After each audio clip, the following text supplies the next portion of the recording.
அன்றைக்கி ஒரு நாள் பார்த்தீங்கன்னா அன்றைக்கி ஒரு நாளெலாம் இல்லை, நேற்று பார்த்தோன்னா நம்ம சென்னைக்கு போகலாம் அப்படின்னு சொல்லிட்டு மெரினா பீச்சுக்கு போயிருக்கிறதுல அங்கே பார்த்ததெல்லாம் வந்து அவ்வளோ அழகாக இருந்தது. இந்த முங்கில ஹாட்டினெல்லாம் போட்டு அவ்வளோ அருமையாக நல்லா இருந்தது பார்க்கவே வந்து.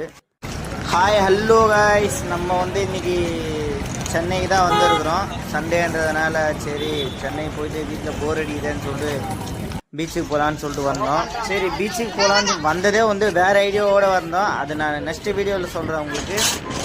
சரி வந்ததான் வந்து பீச்சுக்கு போயிட்டு வந்துடலாம் அப்படின்னு சொல்லி பீச்சுக்கு போனோம். பீச்சுக்கு போனால் அங்கே வந்து பார்க்கு மூங்கிலெல்லாம் வந்து ஒரு பார்க்க வந்து ஒரு டெக்கரேட்டிவாக நல்லா பண்ணி வச்சுருந்தாங்க. மக்கள் நிறையா பேர் வந்துட்டு இருக்காங்கன்னு சொல்லிட்டு வச்சுட்டு இருந்தாங்க. கோவாவில் வந்த ஃபீல் மாதிரி இருந்தது. கோவாவில் வந்ததுன்னா கோவா அந்த அளவுக்கு இல்லை, பார்க்க ஓரளவுக்கு நல்லா டீசெண்டாக நல்லா இருந்தது. சரி போன இடத்துல நல்லா இருந்துச்சு.